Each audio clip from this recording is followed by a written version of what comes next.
people, it's Christina again. I'm back with another video. Today's topic is about eloping. Eloping is when your kid just jets off, takes off with no fear, no sense of danger, no direction. They're basically just escaping for a reason or no reason at all. Maybe it was just a burst of energy.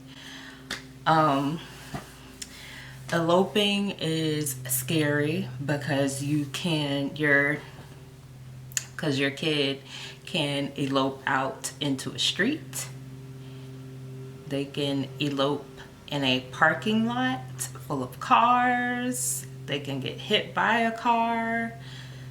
They can elope into a construction zone, like anything you can imagine. Like, that's what I'm talking about, the worst of the worst. They could elope and find a pool and jump in it, and things like that. So that's a very huge safety concern. It happens to me. It happens to me sometimes. It's very scary. So I want to talk about taking more safety precautions. Eloping related to kids with autism is very common. Some children with autism have a lot of triggers. Some triggers may include sounds, a person, a toy. It could be they are overwhelmed around a large crowd, or they could just be distracted. So yeah, it's crazy. To prevent eloping, I heavily recommend that you baby-proof your house, but make sure you are adding safety measures to prevent eloping. These children are very smart, so if you are adding safety measures to prevent them from leaving, make sure they don't see you actually unlock it or actually disarm whatever safety measure you're adding to your home or car or whatever, because they're gonna figure it out and they will elope for sure. You could add manual locks to your door. Some people have a chain lock at the top of the door. So I have the toddler knob things, but they're giving me grace with that one, but I know that I do have to elevate and go to something else soon. Some children wear trackers, whether it's a Apple tag or some other type of tracking device, if they like ride the bus or something like that. Make sure you are watching your kid at all times, because they are just fast and quick. You take your child out into the world, you definitely have to be prepared for what they might do. They might just jet out to the middle of the street, so you have to be able to think fast and quick and snatch an arm if you need to, because they are quick. It is sudden, it is scary, all of that. I would definitely make sure that the people that surround you are aware of your child's eloping as well, because you just never know. You never know.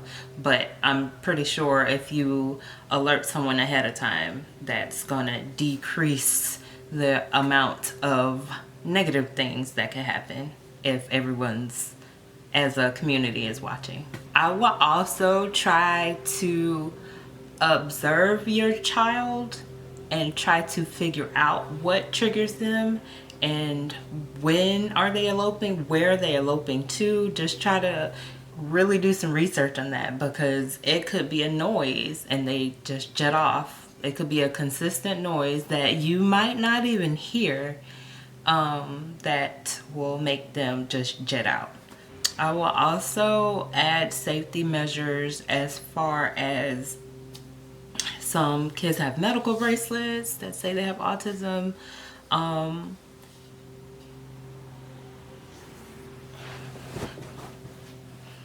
I would make sure, if your child is If your child is verbal, I would definitely make sure they can recite their name and address and phone number, just in case a separation does occur, that they or someone that they are with can easily reunite with you.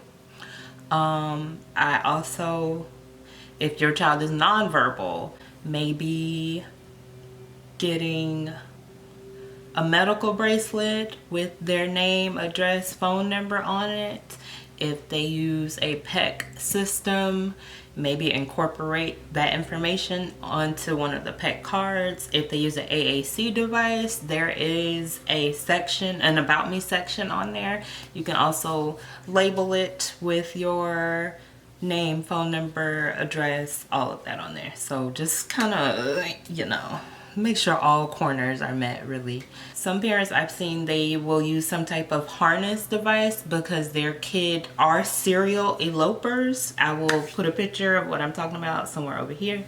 I have also seen a wrist harness that connects by like a long tether string, but it's tethered to another person. You can get a harness, an animal harness for your child if they have a support dog or anything like that. I will put pictures of these right here. Also, just try to have as many people as you can with you. I know that's not possible for some, but if it is possible, you know. You can also modify things, like if you want to take them to a park, try to find a park that's gated or at least semi-gated. That way you don't have to be watching them like a hawk at all times, because I know you do, because we know things just happen. So we know you're watching them like a hawk. So just try to do different things. Gated parks, I have a list of them where I live. Gated parks are my favorite because I'm not the helicopter parent at that point. Anywhere that's gated is cool with me. I know what their triggers are. Sage and Saint, they have a bad reaction to Sage and Saint, they have a bad reaction to the racer cars, the ones that are like really low to the ground, that they'll like rev their engine really loud. They don't like that. They do not like lawnmowers. They do not like the sound of automatic toilets, the sound of the hand dryers in the public restrooms. They do not like the sound of thunder and fireworks, which brings me to my next point, are these earphones. Specifically rainy season, I don't know when it's gonna thunder, so these are a must for us, because it is, once he's having a meltdown, once he hears that and he's having a meltdown, it's kind of, he's inconsolable at that point. It may take him a long time to just calm down from that.